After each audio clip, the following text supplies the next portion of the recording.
Hello, it's me, and I have had an idea. With so many people in so many games, I spend a huge amount of my time at the start of every session with new people going through Roll20 and getting all the things set up the way that I want you to have them set up to make the game run smoothly for all of us. So instead of going through that every single week with 4 or 5 people, I'm going to do it once on video, and you guys can just follow along whenever you join a game. So it's really not that complicated. Behind me here, we've got the Roll20 screen, which I should probably start with. You will get an invitation to the game you're in about 24 hours before we start. So these are the Fun Shot Friday games. So sometime Thursday afternoon, you'll get a PM from me, which is a link to the Roll20 game. You just click on that and you will find yourself basically at a page that looks something like this. There might be some stuff in the gray box and there might be some stuff over in the chat, but it's going to look basically like this.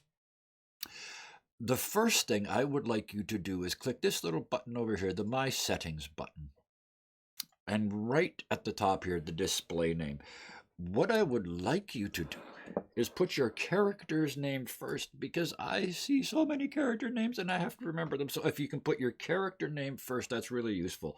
So I'm going to call this guy a character. And I'll use a capital H just to make it different. And then behind it, just to make it easy for me to see, just put your name.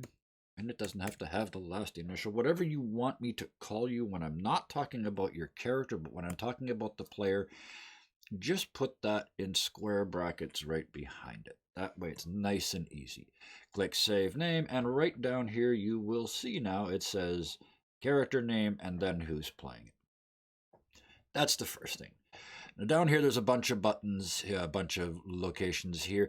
Windows pop-outs is one I do want to briefly talk about, because if you have multiple monitors or you want your characters to be literally on a different window than your game, so it doesn't block your map usually, you can click this button and then it comes up as a separate window. I leave it this way and I'll show you why in a minute. I turn off the beep thing. I like to roll 3D dice because I think they're pretty when you do this. And you get a die and it rolls over there for you on the table. And I think these are awesome.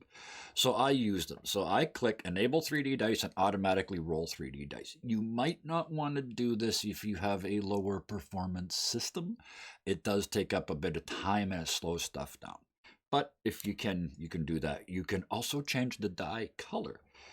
Just click on this little square right down here, the color by your character, and pick whatever color you like. And now all your dice will be that color. When you ping on the map, it will be that color. And it makes it easy for everybody to tell who everybody is, because you just see the color and you see the ping and you go, oh, Kevin's making purple circles over there. So that's those. That's the 3D dice. The next one is right down here. Because right now, if you haven't done anything to Roll20, this is what it looks like. And once you get a whole row of characters in here, and they all got their little pictures along here, you're losing in like 20% of the map screen. So even if you're not using a map, this is annoying, this whole row of pictures. So right over here, player avatar size, go to names only, and the foolish pictures disappear. The rest of this you do not have to worry about. Next, we move over one button here to collections. Right there. This one's easy.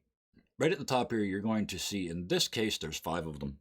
But however many macros you see there, just click so it says in bar, all of them. And then make sure that down here, show macro quick bar is also done. What this does is it puts them all down here along the bottom. So when I want to roll a d6, I don't have to do /R or anything like that. Let me show you quickly.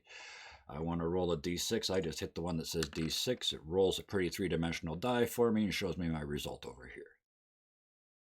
d10. Yeah, I rolled a 10. It shows me over there. So, light all those up. Light that up. That's everything you have to do on settings. Now, one other thing with those, you can change the color on these too. Go to them and right click and just make them, I don't know, make them easy to see. And we'll make the D10, green? Sure.